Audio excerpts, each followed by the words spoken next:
અને ગંગાને કિનારે રાજા પરીક્ષિતે ગુરુ મહારાજને કહ્યું, હે ગુરુ મહારાજ, આજ મારો છેલ્લો દિવસ છે. બસ આજે સાંજના તો તક્ષક નાગ આવવાનો છે. ગુરુદેવ, મારી એવી ઈચ્છા છે કે મારું મૃત્યુ થાય એની પહેલા ભગવાનના કોઈ પરમ ભક્તની કથા મને શ્રવણ કરાવો. ત્યારે સંત શિરોમણી શ્રી સુખદેવજી મહારાજ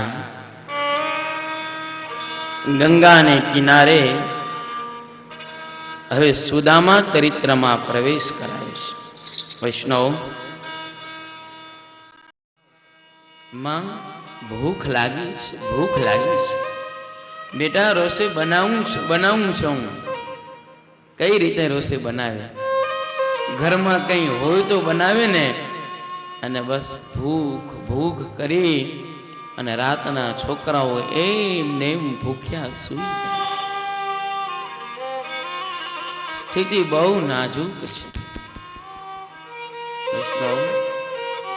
સુદામાજી જે ઝૂંપડીમાં રહે છે, એ ઝૂંપડી તો એવી છે કે તડકો પણ આવે અને વરસાદનું પાણી પણ આવે. પણ કોઈ દિવસ સુદામાએ દ્વારકાધીશને એમ નથી કહ્યું કે તે બધાને આપ્યું પણ મને કેમ ના આપ્યું. જાણે છે કે આ મારા કર્મનું ફળ છે. વૈષ્ણવ, સુદામાનું શરીર તો એવું દુબળું પાતળું છે. તપસ્વી બ્રાહ્મણ છે ને, શ્રેષ્ઠ બ્રાહ્મણ છે. બ્રાહ્મણના 3 પ્રકાર: શ્રેષ્ઠ બ્રાહ્મણ, મધ્યમ બ્રાહ્મણ અને કનિષ્ઠ બ્રાહ્મણ. શ્રેષ્ઠ બ્રાહ્મણ કોને કહેવાય? ભગવાન જે કંઈ આપે એમાં સંતોષ માને એ શ્રેષ્ઠ બ્રાહ્મણ.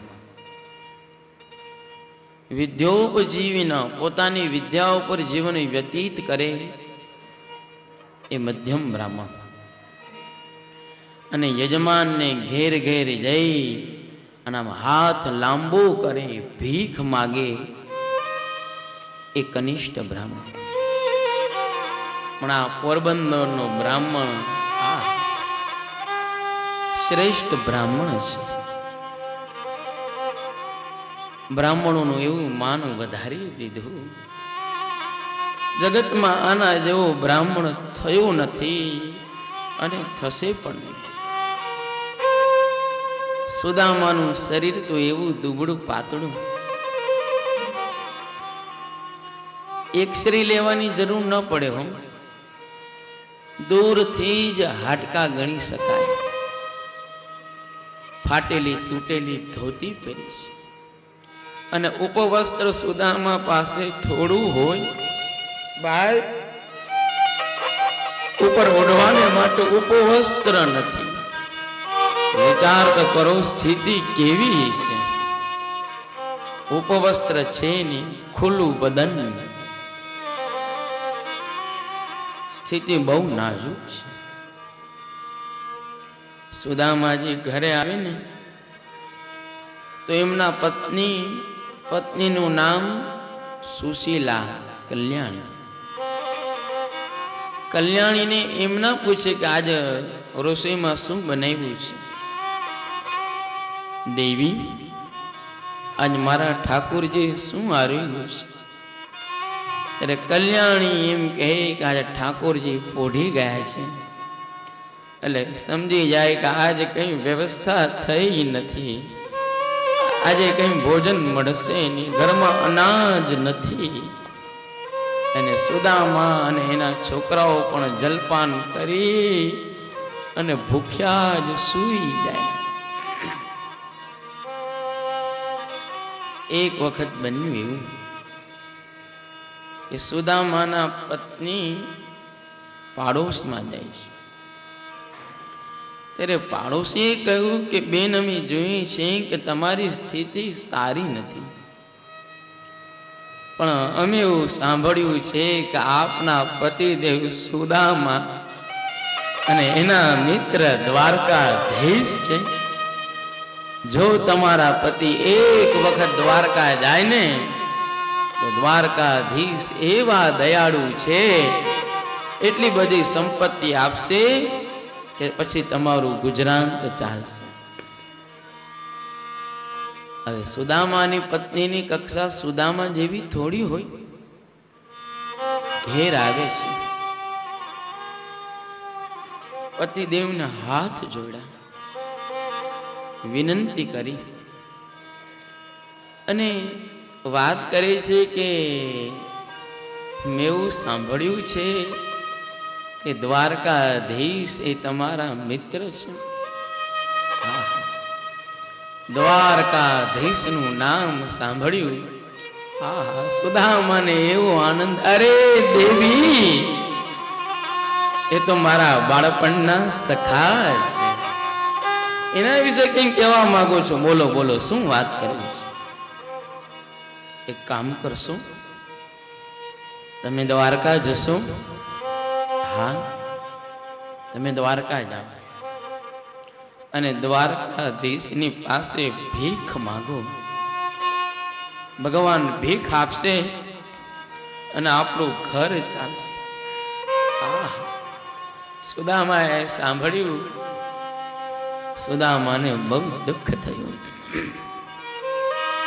પત્નીને કહ્યું, અરે દેવી, લગ્ન થયા આટલા વર્ષો થઈ ગયા છતાં તમે તમારા પતિ સુદામાને ઓળખી ન શક્યા. મારું નામ સુદામા. એ દેવી, મારા પ્રાણ જાય પણ હું ભીખ ન માંગુ. પોરબંદરનું બ્રાહ્મણ ભીખ માંગે? ન માંગુ. જાણું છું કે દ્વારકાધીશ રાજા છે. કૃપા કરીને હમણાં કોઈ ઉપર નહીં આવતા, નીચે બેસી જાઓ, પૌવા તમારી પાસે રાખો અને મને મારા આત્માનો આનંદ લેવા દો. ચરિત્ર અદ્ભુત છે અને ઉપર આવશો તો કથામાં વિક્ષેપ થશે, આમ તલવાર પડે છે. કૃપા કરીને કોઈ સ્ટેજ ઉપર નહીં આવતા. તમારો ભાવ હું જાણું છું. કથા પૂરી થાય પછી તમારે પૌવા અર્પણ કરવા હોય તો પૌવા અર્પણ કરજો. તમારા પૌવા હું દ્વારકા લઈ જઈશ અને દ્વારકાધીશને ધરાવીશ. હું મારા દ્વારકાધીશને કહીશ તો હું વેરાવળ ગયો હતો અને વેરાવળના વૈષ્ણવોની આ ભેટ છે, તમારી ભેટ જરૂર પહોંચાડીશ. પણ અત્યારે ચાલુ કથામાં કોઈ મને વિક્ષેપ નહીં કરતા. ચરિત્ર બહુ સુંદર છે. સુદામાએ એમની પત્નીને કહ્યું, દેવી, મારું નામ સુદામા. મરી જાઉં ને, મરવું બેતર છે. માગવું ને મરવું એ સરખું છે. હું ન માગું. મારા પ્રાણ નીકળી જાય તો ભીખ ન માગું, અને એમાં દ્વારકાધીશની પાસે માગું. હે, એક ક્ષત્રિય છે અને સાચો બ્રાહ્મણ ક્યારેય ક્ષત્રિયની સામે લાંબો હાથ કરે નહીં. ન માગું તો ન જ માગું. પત્નીએ કહ્યું, આપણા માટે નહીં પણ બાળકો ઉપર તો દયા ખાવ. 4 દિવસ થયા, અન્નનું એક દાણું મોઢામાં મૂક્યું નથી. દેવી, તમે આગ્રહ કરો છો, હું માનો કે હું દ્વારકા જાઉં અને દ્વારકાધીશ મને એવો પ્રશ્ન કરે કે મારે ભાભીએ મારા માટે શું મોકલ્યું છે? આપણે ગરીબ છીએ, ભગવાનને આપણે શું આપીએ? પણ પત્ની એવી ચતુર પાડોશમાં જાય છે. પાડોશીને વિનંતી કરી કે 4 મુઠ્ઠી તાંદૂળ આપો ને, પૌવા આપો ને. પાડોશીએ કહ્યું, વારંવાર આવે છે, એમાં આગળ જા, છેલ્લી વખત આપું છું. વૈષ્ણવ વિચાર કરો, એ પાડોશી કેવો ભાગ્યશાળી કે મારા દ્વારકાધીશ એના પૌવા આરોગ છે. હે, એના ભાગ્ય કેવા, મારો દ્વારકાનાથ પૌવા એના આરોગ્ય. પાડોશીએ કહ્યું, જા, છેલ્લી વખત આપું છું. અને પત્નીએ પતિના હાથમાં પૌવાની પોટલી આપી. સુદામાને કહ્યું કે દ્વારકાધીશ જો પ્રશ્ન કરે ને કે ભાભીએ શું મોકલાવ્યું છે, આ ગરીબની ભેટ આપી દેજો. હા. અને સુદામાજી પૌવાની પોટલી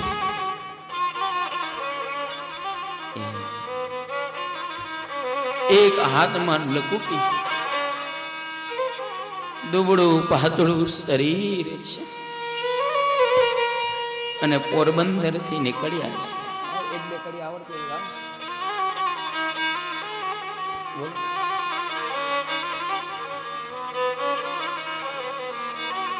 હૃદય ભરાઈ ગયું, નહીં બોલાય હશે, કઈ વાંધો નહીં. એ સુદામાજી પ્રભુના ઉપકારોને યાદ કરતા કરતા દ્વારકામાં પધાર્યા. ગોમતીજીમાં સ્નાન કર્યું. 56 સીડી ચડે છે. ત્યાં દ્વારકાના બ્રાહ્મણો, યાદવ છોકરાઓ રમતા હતા. સુદામાજી બ્રાહ્મણોને કહ્યું, ભાઈ, હું પોરબંદરનો બ્રાહ્મણ છું, હું તમારા દ્વારકામાં આવ્યો છું, મને કોઈ દ્વારકાધીશનું દર્શન કરાવો ને. યાદવ કુમારો આ બ્રાહ્મણને ઓળખી ન શક્યા. બાળકોને એમ થયું કે આ કોઈ પાગલ છે. દુબળું પાતળું શરીર, ફાટેલી તૂટેલી ધોતી. દ્વારકાના બ્રાહ્મણો, યાદવ કુમારો એ સુદામાને ઓળખી ન શક્યા. યાદવને એમ કે આ કોઈ પાગલ છે. વિચાર કર્યો કે ક્યાં આપણા દાદા રાજા ધીરાજ દ્વારકાધીશ અને ક્યાં ભિખારી બ્રાહ્મણ. અને એક બાળકે મસ્કરી કરી, આમ નીચો નમ્યો અને પથ્થર ઉઠાવે છે. અને પાગલ જાણી પથ્થરનો પ્રહાર કર્યો અને પથ્થર સુદામાના લલાટમાં વાગી ગયો. લલાટમાંથી રુધિરની ધાર વહેવા લાગી. એ રુધિર સુદામાના નેત્ર પાસે આવ્યું. સુદામાજીએ પોતાના નેત્ર બંધ કર્યા. યાદવને કહ્યું, હે યાદવ બ્રાહ્મણો, હજુ મને પથ્થર મારો, હજુ પથ્થર મારો. જ્યાં સુધી મારા પાપનું પ્રાયશ્ચિત નહીં થાય ત્યાં સુધી મને ભગવાનના દર્શન થવાના નથી.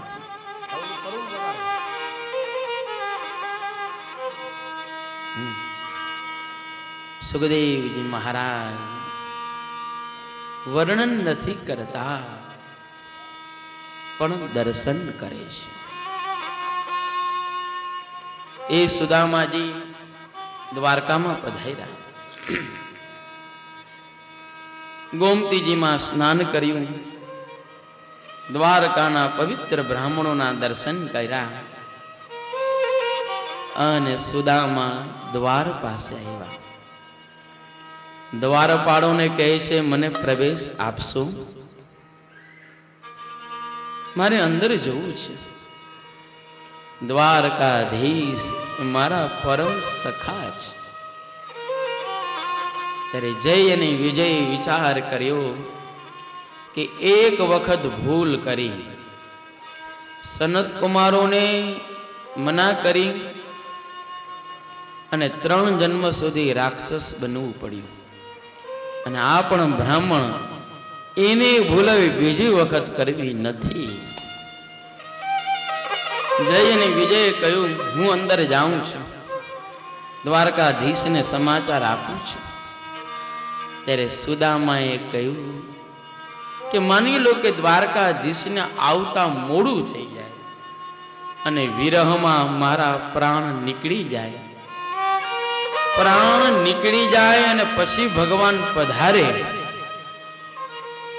અને ભગવાન એવો પ્રશ્ન કરે કે આ શરીર કોનું છે, તો આટલું કહેજો કે આ શરીર પોરબંદરનો બ્રાહ્મણ સુદામાનું છે.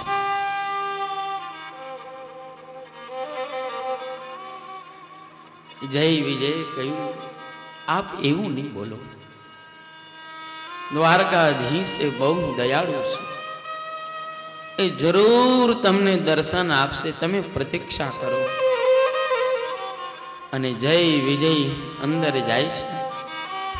ત્યારે દ્વારકાધીશ લક્ષ્મણાના મહેલમાં એ ઝૂલામાં ઝૂલી રહ્યા હતા. સમાચાર આપ્યા, કોઈ બ્રાહ્મણ આવ્યો છે, ગરીબ છે, તમને બહુ યાદ કરે છે. અને બ્રાહ્મણ પાછા એમ કહે છે કે ભગવાન દ્વારકાધીશ કે મારા મિત્ર છે. આહ, કેવા છે, ફાટેલી તૂટેલી ધોતી પહેરી છે, ચરણમાં ઉપાન નથી, ઉપવસ્ત્ર નથી, દુબળું પાતળું શરીર છે, પણ તેજસ્વી બહુ છે, બહુ છે. ત્યારે દ્વારકાધીશે કહ્યું કે એ બ્રાહ્મણ કંઈ પોતાનું નામ બતાવે છે. હા, એ બ્રાહ્મણ એમ કહે છે કે નામ સુદામા છે. સુદામા શબ્દ સાંભળ્યો અને દ્વારકાધીશને એવો આનંદ થયો, ઉભા થઈ ગયા, આમ કૂદકો માર્યો, મારો સુદામા આવ્યો છે. અને ભગવાન દોડવા લાગ્યા, સુદામાને મળવાને માટે દોડે છે. બોલો, નામ રે સુણીને જોને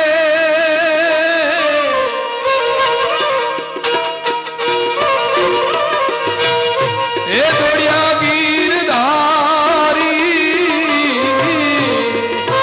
નામ રે સુણીને જોને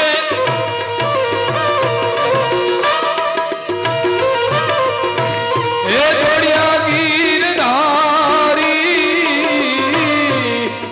ગમે નિધારે એને દોડ તેડી રે, આ સોળા એ આવ્યા એ આંખ મારે, એ સુદામાની મારી કામ આવ્યા રે, દર્શન એ કરવા એ દેવના રે, એ માથે નથી એ મોડીઓને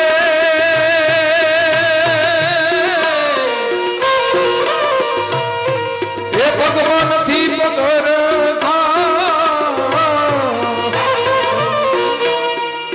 માથે નથી મોડીઓને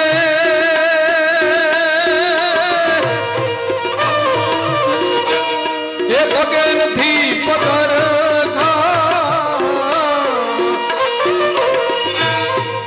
કછોટામાં પૈડા જોડે જોએ કાણા રે, એ સુકાણા એ એના એ જામડા,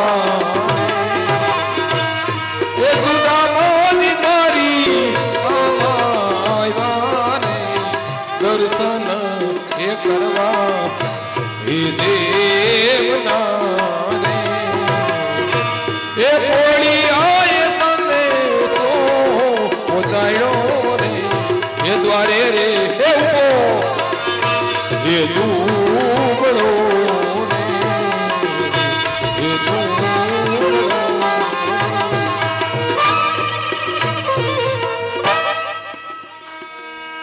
દ્વારકાધીશે સાંભળ્યું સુદામાજી પધાર્યા છે અને એવા દોડ્યા દ્વારકાધીશની પિતાંબર પોતાના પગમાં આવી ગઈ, પડી ગયા, ફરી ઊભા થયા.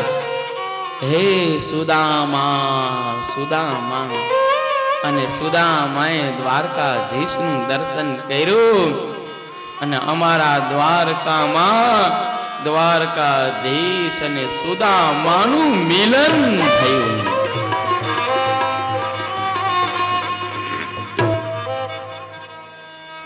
જેમ ચિત્રકૂટ પર્વત ઉપર રામ અને ભરતનું મિલન થયું, એવી જ રીતે અમારા દ્વારકામાં દ્વારકાધીશ અને સુદામાનું મિલન થયું.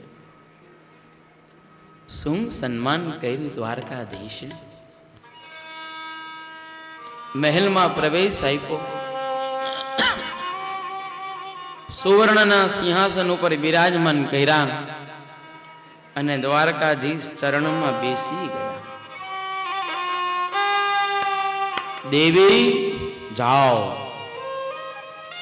સુવર્ણની જારી લઈ આવો, આ બ્રાહ્મણના ચરણ મારે પખારવા છે.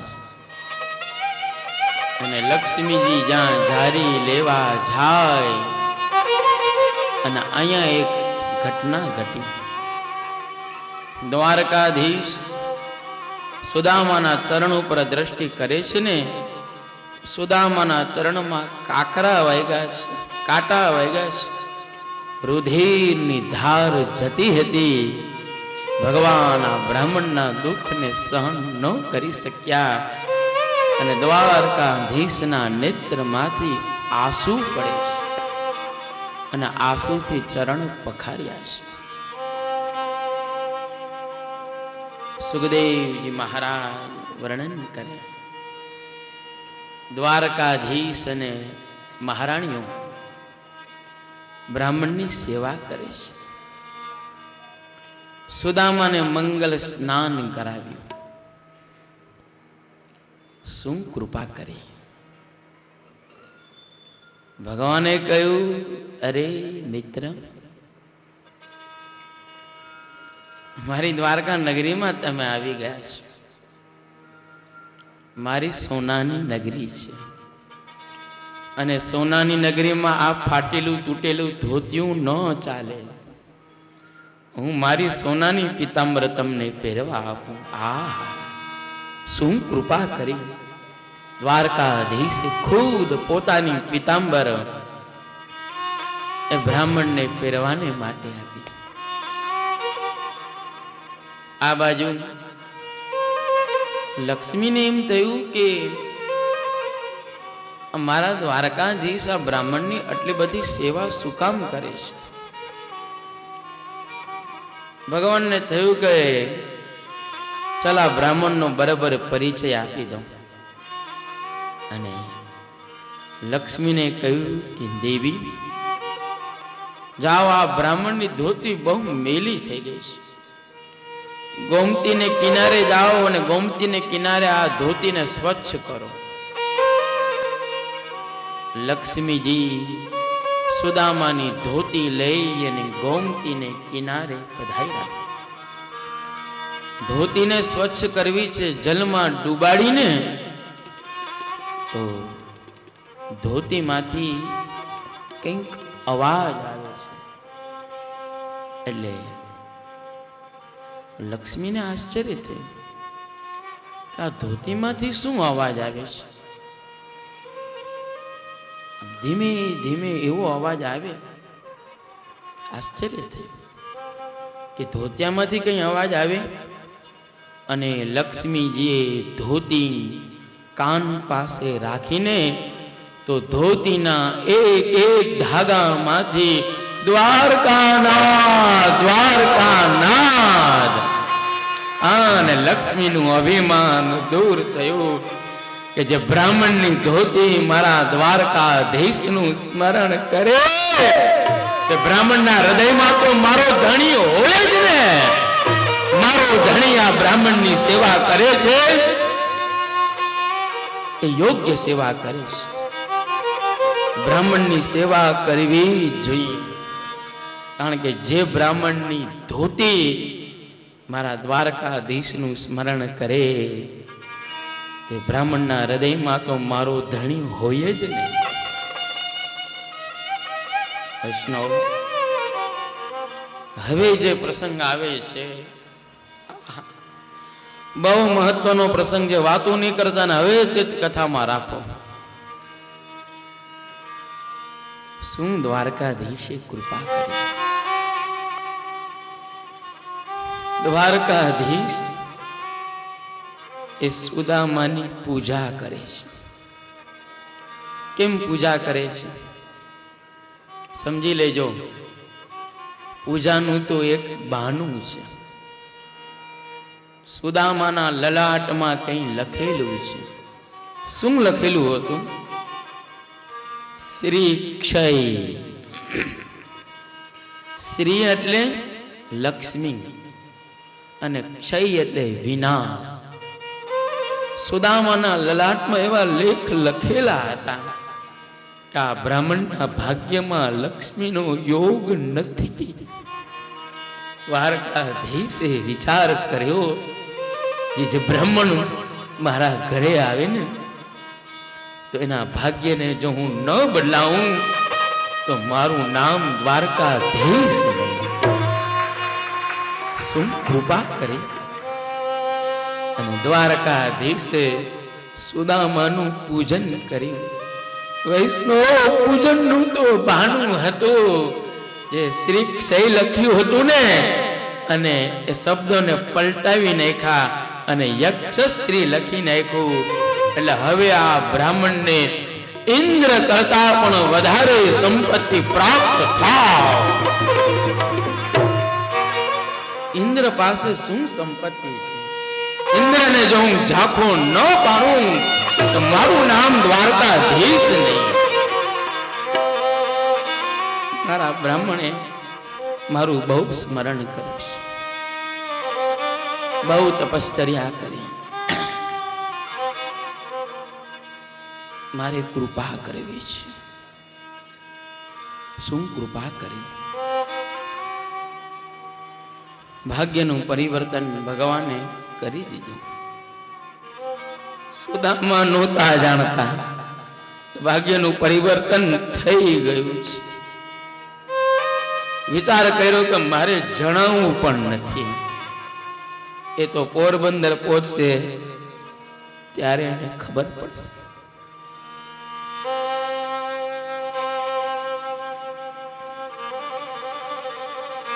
આવો મધ્યાહનનો સમય થયો. દ્વારકાધીશે મિત્રને કહ્યું ચાલો ભોજન કરી લઈએ. આમને સામને ભોજન કરવા બેઠા, પણ સુદામાજી ભોજન કરી શકતા નથી. પોરબંદર યાદ આવ્યું, બાળકો યાદ આવ્યા. મારા બાળકને મૂકી અને હું ભોજન કરું? પોરબંદરમાં મારી જે ઝૂંપડી છે ત્યાં અન્નનો એક દાણો નથી. અને દ્વારકાધીશના દરબારમાં શું ખામી હોય? 56 પ્રકારની સામગ્રી, અને બાળકને મૂકી અને 56 પ્રકારની સામગ્રી હું આરોગું તો મને પાપ લાગે. નાના બાળકોને મૂકીને જે ભોજન કરે છે ને એ અન્ન નથી ખાતો પણ પોતાનું પાપ ખાય છે. ઘરમાં નાના નાના બાળકો હોય તો એને મૂકીને ક્યારે ભોજન કરાય નહીં. સુદામાએ નક્કી કર્યું કે મારે ભોજન કરવું નથી. ઊભા થઈ ગયા. દ્વારકાધીશ ઊભા થઈ ગયા. બસ મિત્રનું દર્શન કર્યું ને એમાં જ ભગવાનનું તો પેટ ભરાઈ ગયું. ભગવાન પોતાના ખંડમાં લઈ ગયા અને બીજી વખત ભેટે છે. એ સુદામા, ત્યાં તો મારો સંસાર હતો પણ અહીંયા તો હું અને તું. વૈષ્ણવ, હવે દ્વારકાધીશ અને સુદામા વચ્ચે યુદ્ધ શરૂ થાય છે. સમજો, આ યુદ્ધ કોઈ શસ્ત્ર અસ્ત્રનું યુદ્ધ નથી, આ સિદ્ધાંતોનું યુદ્ધ છે. દ્વારકાધીશનો એવો સિદ્ધાંત છે કે મારી દ્વારકા નગરીમાં, સોનાની નગરીમાં કોઈ આવી જાય અને મારી પાસે કોઈ પ્રેમથી માગે ને તો હું મારી દ્વારકા નગરી લૂંટાવી દઉં. અને સુદામાનો પણ સિદ્ધાંત કે પ્રાણ જાય પણ હું ભીખ ન માગું તે ના જ માગું. ને હવે યુદ્ધ શરૂ થયું. ભગવાને કહ્યું, મિત્ર,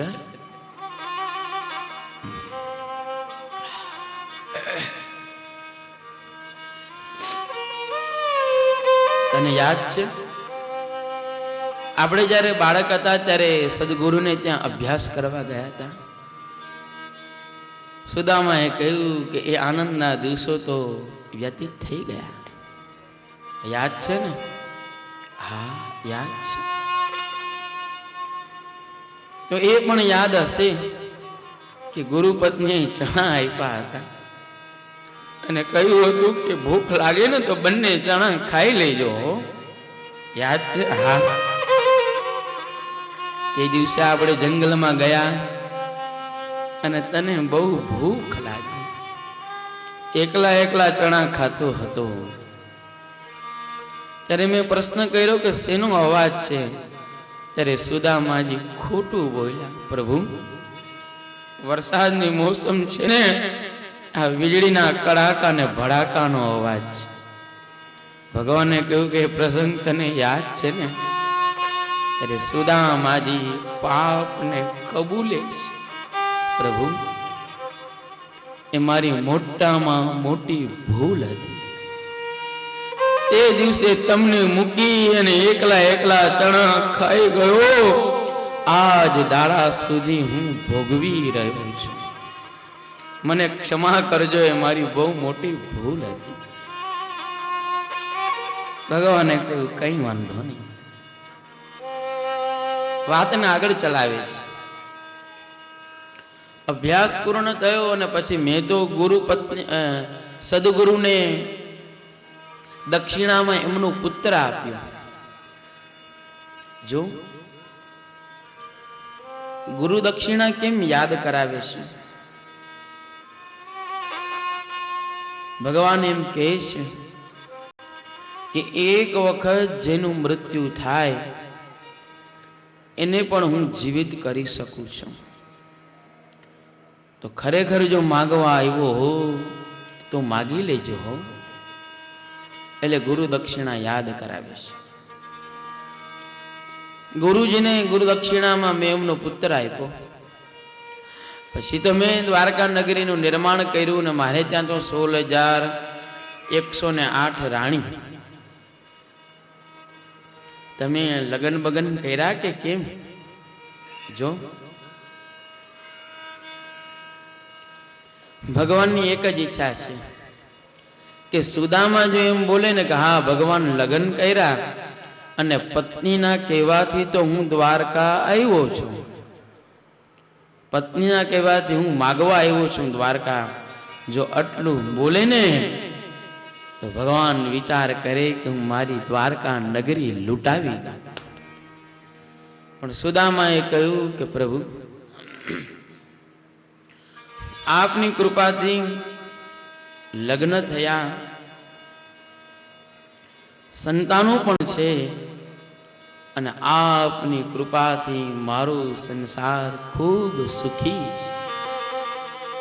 પરમાત્માનું શસ્ત્ર નિષ્ફળ ગયું પણ ભગવાનને મોકો મળી ગયો. અચ્છા, લગ્ન થઈ ગયા છે? હા, તો મારી ભાભીએ મારા માટે કઈ મોકલું તો હશે ને. અને સુદામાજી પૌવાની પોટલી સંતાડે છે ત્યારે ભગવાનને થયું કે હજુ જૂની આદત ગઈ નહીં અને ભગવાન આગળ વધ્યા અને પૌવાની પોટલી એ આંચકી લીધી. દ્વારકાધીશ એ પોટલીની ગાંઠ છોડે છે. સુખદેવજી મહારાજ વર્ણન કરે, રાજન દ્વારકાધીશ પોટલીની ગાંઠ નહોતા છોડતા, પણ સુદામાના ભવબંધનની ગાંઠોને છોડી રહ્યા. બધી ગાંઠોને છોડી અને પૌવાનું દર્શન થયું. અરે મિત્ર, આ પૌવા તો મને બહુ ભાવે. અને એક મુઠ્ઠી પધરાવી, બીજી મુઠ્ઠી પધરાવી. દ્વારકાધીશે સુદામાના પૌવા આરોગ્યા. કેમ? સુદામાજી જે પૌવા આપ્યા ને એ કોરા પૌવા નહોતા, પણ પ્રેમમાં પલાળેલા હતા. એટલે દ્વારકાધીશને પૌવા બહુ ભાવ્યા. દ્વારકાધીશે કહ્યું, રોજ 56 પ્રકારની સામગ્રી આરોગું છું, પણ આવા પૌવા મેં ક્યારે આરોગ્યા નથી. એક મુઠ્ઠી, બીજી મુઠ્ઠી, અને લક્ષ્મીજી આવી ગયા. ભગવાનનો હાથ પકડી લીધો. બસ હવે સબૂર કરો. આ બ્રાહ્મણ ઉપર આટલી બધી કૃપા ન કરાય. તમે તો બધું આપવા તૈયાર થઈ ગયા. એક મુઠ્ઠીમાં આપણા જેટલી સંપત્તિ, બીજી મુઠ્ઠીમાં આપણા કરતા પણ વધારે સંપત્તિ. શું મને આપવા તમે માગો છો? લક્ષ્મીએ કહ્યું તો હું તમારા બ્રાહ્મણને ત્યાં નહીં જાઉં. જો વૈષ્ણવ, લક્ષ્મીજી એ બ્રાહ્મણથી જરા નારાજ છે. કેમ? તો કે બ્રાહ્મણે અપરાધ એવો કર્યો છે ને, 4 અપરાધ કર્યા. લક્ષ્મીએ કહ્યું, મારા પિતા સમુદ્ર અગત્ય ઋષિ એ સમુદ્રને પી ગયા. પહેલો અપરાધ. બીજો અપરાધ, કમળમાં લક્ષ્મી રહે, બ્રાહ્મણ શું કરે? કમળને ઉખાડે અને શિવલિંગ ઉપર ચડાવે. આ બીજો અપરાધ. ત્રીજો અપરાધ, મારી બેન સરસ્વતીને બ્રાહ્મણોએ મુખમાં રાખ્યા. અને લક્ષ્મીએ કહ્યું કે ચોથો અપરાધ તો એવો કર્યો, તમારા બ્રાહ્મણે એવો કર્યો જ, મને યાદ આવે ને ત્યારે એટલું દુઃખ થાય છે. ચોથો અપરાધ, જ્યારે ભૃગુ ઋષિએ આપના વક્ષસ્થળમાં લાત મારી ત્યારે મેં નક્કી કરી લીધું કે હું ક્ષત્રિયને ત્યાં જઈશ, વૈશ્યની તિજોરીમાં બેસીશ, પણ તમારા બ્રાહ્મણને ત્યાં નહીં જાઉં. ત્યારે દ્વારકાધીશે કહ્યું, દેવી, બ્રાહ્મણને ઘરે તમારે નથી જવાનું. બ્રાહ્મણને ઘરે તમારો ધણી જશે અને તમારે તો દાસી બનીને આવું. તમે ભલે ના જાઓ, પણ બ્રાહ્મણ મને બહુ ગમે હો. કારણ કે બ્રાહ્મણ એ દ્વારકાધીશનું સ્મરણ કરે. એટલે દ્વારકાધીશ બ્રાહ્મણના ઘરે પધારે અને લક્ષ્મીને ભગવાન વગર ચાલે નહીં, એટલે ભગવાનની પછવાડે પછવાડે આપોઆપ આવી જાય. સુખદેવજી મહારાજ વર્ણન કરે, સુદામાજી ઘણો સમય રોકાયા. પ્રભુને વિનંતી કરી કે હવે મને આજ્ઞા આપો, હવે મારે પોરબંદર જવું છે. અને ભગવાન દ્વાર સુધી વડાવા ગયા. વિદાય આપીશ. વૈષ્ણવ, હવે જે પ્રસંગ આવે છે ને, ખરેખર બહુ અદ્ભુત છે. શું ભગવાને પરીક્ષા કરી સુદામાની. સુદામાજી આમ જતા હતા અને પરીક્ષા કરીશ, સુદામા જરા આવો ને. સુદામાને એમ કે કંઈક કામ હશે એટલે પાછા આવ્યા. હવે પરીક્ષા કરીશ. દ્વારકાધીશે સુદામાને કહ્યું કે સુદામા, તમે આ જે પિતાંબર પહેર્યું છે ને, એ પિતાંબર મેં તમને પહેરવા આપ્યું છે, ઘરે લઈ જવા માટે નથી આપ્યું.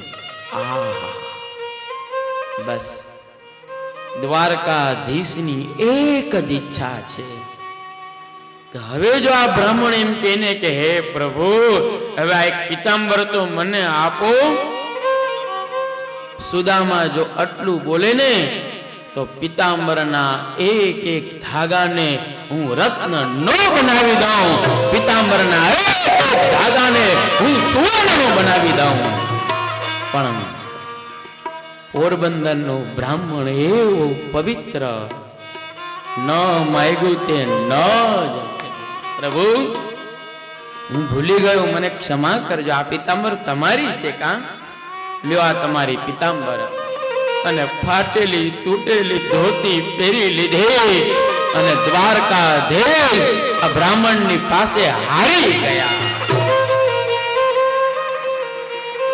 જગતની કોઈ શક્તિની તાકાત નથી કે દ્વારકાધીશને કોઈ હરાવી શકે. પણ એક બ્રાહ્મણ એવો, પોરબંદરનો એ બ્રાહ્મણે કહ્યું કે હું તમને હરાવું. ભલે તમે 14 ભુવનના માલિકો, પણ હું સાચો બ્રાહ્મણ છું. અને સાચો બ્રાહ્મણ ક્યારેય ભીખ માગે નહીં. જાણું તમે ભગવાન છો, પણ હું ભીખ ન માગું તે ન જ માગું. મરી જાઓ. મરવું ને માગવું એ બધું સરખું. અને ન માગ્યું તે ન જમાય. પ્રભુ, લ્યો આ તમારે પિતાંબર. આજ્ઞા છે ને, હવે હું જાઉં? હા, હવે તમે પધારો. જતા હતા ને ત્યારે સુદામાએ કહ્યું, પ્રભુ, હું જયારે પોરબંદરથી નીકળ્યો ને, માર્ગમાં મને એવા વિચાર આવતા હતા કે દ્વારકાધીશ એ મિત્ર છે, પણ બાળપણના સખા છે. હવે તો એ રાજા ધીરાજ થઈ ગયા, મને બોલાવશે કે કેમ? પ્રભુ, હું દ્વારકા આવ્યો, આપે મારું સન્માન કર્યું, તમે મને ભેટા, શરણ પખાયરા, અને તમે મને ભૂલ્યા નથી ને, હું બહુ રાજી થયો છું. શું ભગવાન ઉત્તર આપ્યો? દ્વારકાધીશે કહ્યું, એ ભૂદેવ, અરે મારા મિત્ર, હું મારી દ્વારકા નગરીને ભૂલી શકું, મારી મહારાણીઓને ભૂલી શકું, પણ હું તમને ન ભૂલું, કારણ કે તમે તો મારા હૃદયમાં છો. આવા બ્રાહ્મણને ભૂલાય? આવો પવિત્ર બ્રાહ્મણ, ભગવાન કે આવો પવિત્ર બ્રાહ્મણના દર્શન મને ક્યાં છે? મારે ત્યાં પધાર્યા. એ સુદામા, મારી દ્વારકા નગરીને તે પવિત્ર કરી દીધી. આમ પોરબંદર જાય છે, ભગવાન ધારે ને તો રથ આપી શકે, અને એમ કે આ રથમાં બેસીને જાઓ પોરબંદર. પણ ભગવાનની ઈચ્છા છે કે આ ચાલીને જાય. શું કામ? તો કે આ બ્રાહ્મણ ચાલીને જાય ને તો દ્વારકાની ભૂમિ પવિત્ર થઈ જાય. કારણ કે આ બ્રાહ્મણ એવો પવિત્ર છે. અને રથમાં ન મોકલાય, આ બ્રાહ્મણને ચલાવાય, લાભ લઈ લેવાય. આ બ્રાહ્મણ દ્વારકાની ધરતી ઉપર ચાલે તો દ્વારકાની ધરતી પાવન થઈ જાય, પવિત્ર થઈ જાય.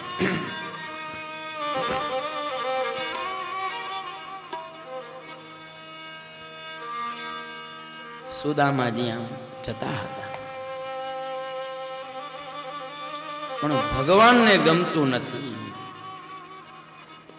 ભગવાનને થયું કે હું 14 ભુવનનો માલિક, આખું બ્રહ્માંડ મારા હાથમાં છે, અને આમ એક દ્રષ્ટિ કરે ને તો બ્રહ્માંડને ખડભડાવી નાખે. મારામાં આવી તાકાત, અને આ બ્રાહ્મણ મને હરાવીને જાય, ચાલ છેલ્લી વખત પરીક્ષા કરી લઉં.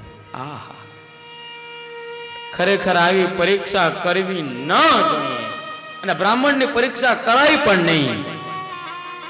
પણ ભગવાને પરીક્ષા કરી. સુદામા જરા આવો ને. એટલે સુદામાને તો ભગવાન કેમ વારંવાર બોલાવે છે? આવ્યા પાછા, બોલો શું કામ છે? ત્યારે દ્વારકાધીશે કહ્યું કે સુદામા, એક પ્રશ્ન કરું છું, પણ હવે એનો તું સાચો ઉત્તર આપજે, અને જો તું સાચો ઉત્તર નહીં આપે તો તને તારા મિત્ર દ્વારકાધીશના સોગંદ છે. હવે જયારે તું ઉત્તર આપ ત્યારે સાચો આપજો. બોલો બોલો, તમારો શું પ્રશ્ન છે? શું ભગવાને પરીક્ષા કરી ભાઈ? ખરેખર આવી પરીક્ષા કરાય ને. દ્વારકાધીશે સુદામાને કહ્યું, સાચું બતાવો કે પોરબંદર થી દ્વારકા તમે શું કામ આવ્યા છો, એનું કારણ શું? હવે ભગવાન એમ કે હવે એમ કહેશે કે હું ભીખ માગવા આવ્યો, પણ હું માગી ન શક્યો. જો આટલું બોલી દે ને, મારી દ્વારકા નગરી લૂંટાવી દઉં. પણ આ પોરબંદરનો બ્રાહ્મણ એવો પવિત્ર ઉત્તર આપે છે.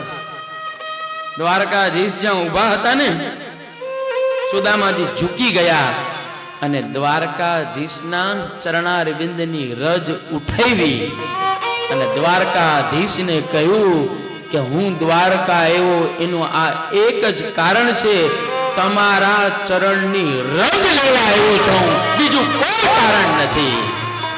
અને દ્વારકાધીશ હારી ગયા, અને હવે સમજી ગયા કે હવે આ બ્રાહ્મણને હું હરાવી નહીં શકું, હવે મારી તાકાત નથી, અને હવે મારે પરીક્ષા કરવી પણ નથી. આ પોરબંદરનો બ્રાહ્મણ, આ કેવો પવિત્ર, પૌવાની પોટલી આપી અને રજની પોટલી તૈયાર કરી. સુદામાએ કહ્યું, શ્રી કૃષ્ણ તમારા ચરણોની રજ લેવાને હું આવ્યો છું. રજ બતાવી, બસ પોરબંદર થી દ્વારકા આવ્યો એનું આ જ કારણ છે. મારી બીજી કોઈ ભાવના નથી હૃદયમાં. સમજી લેજો, તમારા ચરણની રજ મારે માથા ઉપર પધરાવી હતી. ચરણની રજ મસ્તક ઉપર પધરાવીને કહ્યું, શ્રી કૃષ્ણ તમારા ચરણોની રજ લેવા ને આવ્યો છું. શ્રી ચરણોની રજ લેવાની આવ્યો છું.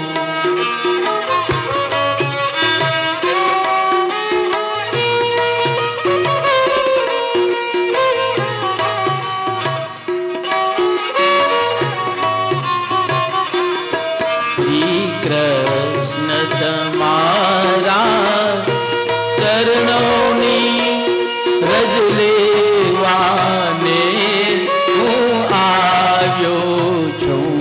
શ્રી બોલો, બધા બોલો. કૃષ્ણ તમારા ચરણોની રજ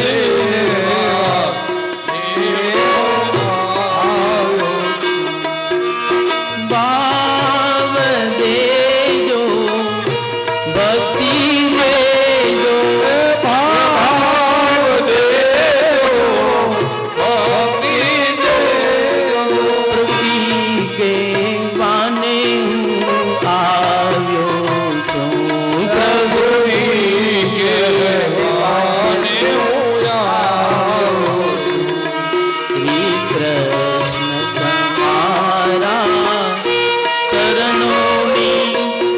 રજ લેવા ને હું આવ્યો છું. હે શ્રી કૃષ્ણ તમારા ચરણોની રજ લેવા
સુદામાજી કહ્યું, પ્રભુ શ્રી કૃષ્ણ તમારા ચરણોની રજ લેવાને હું આવ્યો છું. મારી બીજી કોઈ ભાવના નથી. હું ભિક્ષા માગવા માટે નથી આવ્યો. તમારા ચરણની રજ લેવા હું આવ્યો છું. મને ભાવ દેજો, ભક્તિ દેજો, એ કહેવાને હું આવ્યો છું. આ પૂરા સંસારમાં ક્યાંય શાંતિ મળતી નથી. શાંતિ લેવાને માટે હું આવ્યો છું. અને બસ ભગવાન બ્રાહ્મણની પાસે હારી ગયા. મનોમન નિર્ણય કર્યો કે આ બ્રાહ્મણ બહુ મહાન છે, પોરબંદર પહોંચવા ન દઉં. અને પોરબંદર પહોંચે એની પહેલા જો હું સોનાની નગરી એ ઝૂંપડીને હું જો એ સોનાનું મકાન ન બનાવી દઉં તો મારું નામ પણ દ્વારકાધીશ નહીં. બાપ એને પહોંચવા ના દઉં. આ બ્રાહ્મણને હવે જો હું શું આપું છું. અને બહુ મહત્વની વાત, ન માગ્યું એ બહુ સારું કર્યું સુદામાજી. કેમ? કારણ કે સુદામાજી જો માગ્યું હોત ને તો જેટલું માગ્યું હોત એટલું જ ભગવાન આપત. પણ ન માગ્યું એટલે ભગવાને નક્કી કર્યું કે હવે જો હું શું કરું છું, ઇન્દ્ર કરતા પણ વધારે સંપત્તિ મારા બ્રાહ્મણને આપી.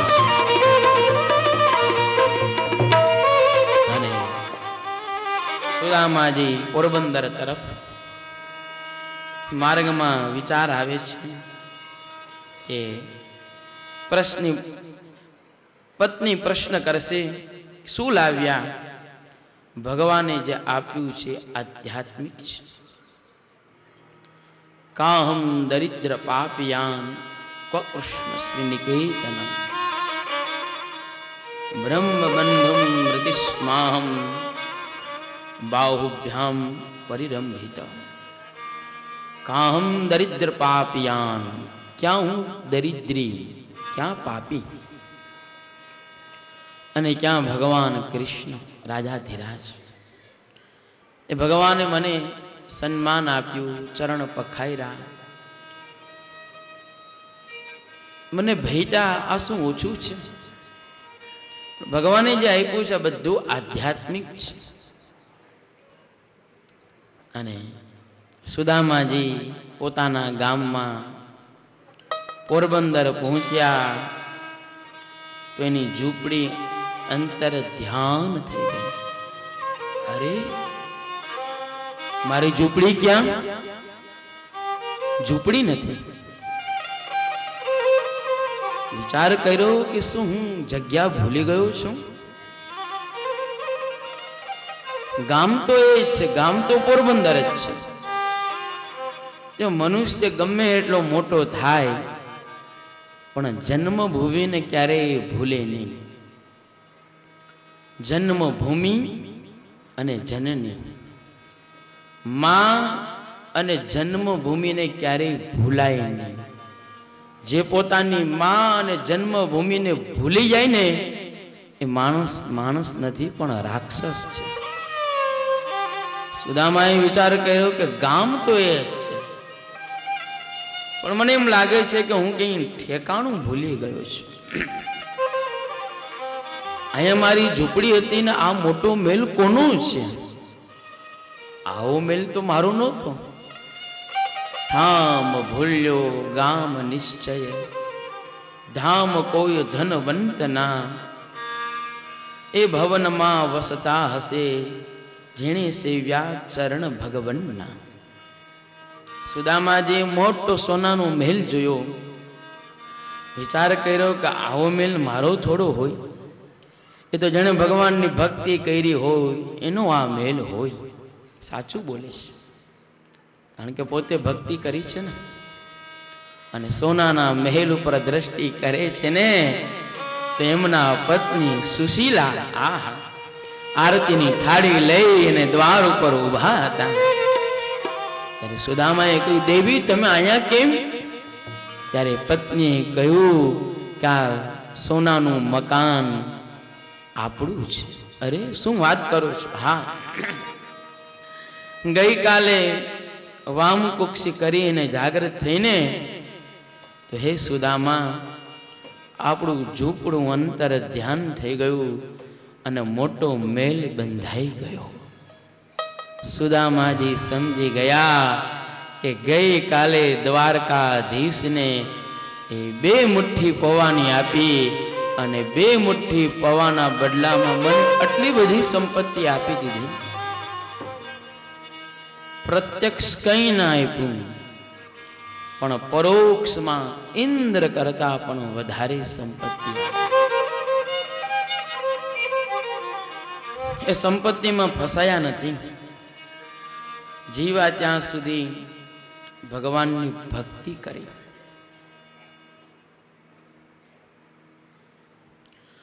આમ આખી જિંદગી કંઈ માગ્યું નહીં,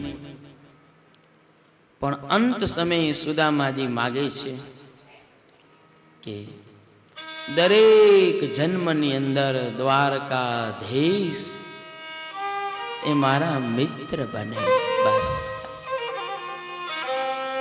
અને દ્વારકાધીશ જેના મિત્ર બની જાય એ જીવનું તો કલ્યાણ જ થઈ જાય.